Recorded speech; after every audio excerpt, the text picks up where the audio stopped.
Hello and welcome back to another video for Final Fantasy XIV. Today then, quickly, we're going to be talking about the expansion of data centers. So you might have noticed today, the 11th of June, at the time of recording this morning, the servers were unavailable. You might also be wondering why they were unavailable. Essentially, they were putting in place the infrastructure behind the European data center expansion, as well as the North American data center expansion. There is a slight difference between the EU one and the North American one, so let's quickly go through this. So as they say on this original post posted earlier in a week, that today the 11th of June this maintenance would go ahead.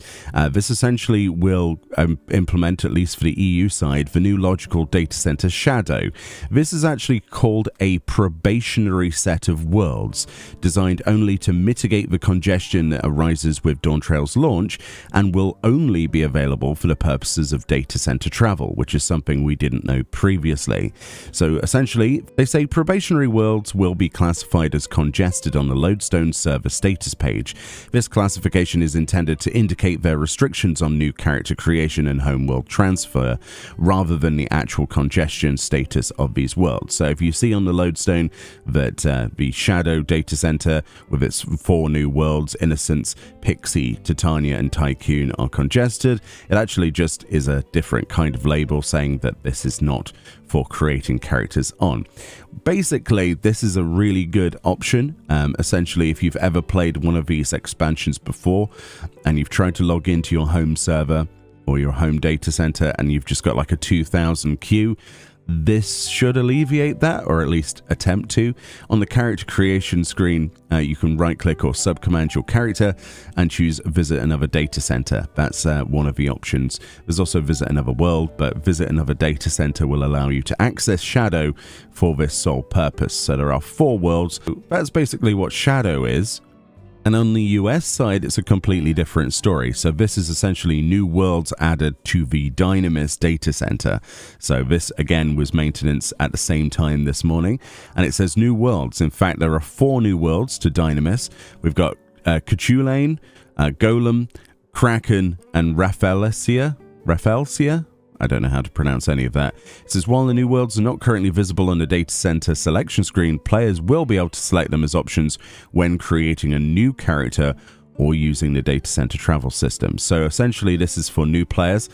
There are character creation bonuses on this new world. So if you create a new character or transfer to one of these newly established worlds, you'll essentially get some incentives. So yeah, character creation bonuses on new worlds include double EXP bonus until level 80 is reached. This is on the first login. Gift of 10 silver chocobo feathers exchangeable for low mid level gear to improve the leveling experience. You get 1 million gil and 15 days of free playtime. So bear that in mind. As you can see here, the gift of 1 million gil is limited once per data center region on a single server's account.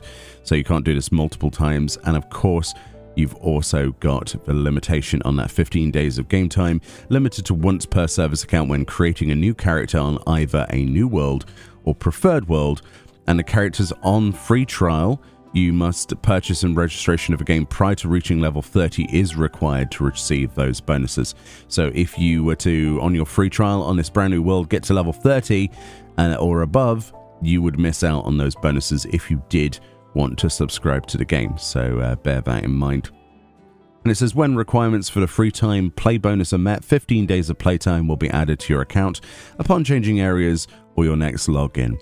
In the event the Square Enix account management system is under maintenance, another attempt to add playtime to your account will be made after 24 hours. So bear in mind, you essentially need to get to level 30 and then effectively you'll get your free game time. So this is a good incentive for you to create a character, even if you weren't already. If you wanted 3 days of 15 days of playtime, we've done this before for the Oceanic data center. I created a character there and got attributed 15 days of free playtime. It just gets added onto it, and you know, that's a nice little bonus. It's a good incentive. Whether or not you continue to play there or not is obviously up to you. But yeah, so that's what that maintenance was all about. And I think with the EU one especially being limited to not creating new characters, but just used as a server backup if people, have congestion issues, they have somewhere to play, is a really good idea. But I also see that the North American expansion here for Dynamis could well be the same thing, right? Maybe less of a permanent home and more of a place to, travel to temporarily to do your quests and things, whilst there are plenty of people trying to fill up Ether or wherever it is that you might play. Anyway, let me know what you think about the expansion of Dynamis, if this is a good thing, or, well, yeah, I'm interested to see your thoughts on this. I can imagine a lot of people being a little bit confused by this expansion, especially considering the current situation of Dynamis. Let me know. Anyway, much love, more videos on the way, and I'll see you all next time. Bye-bye.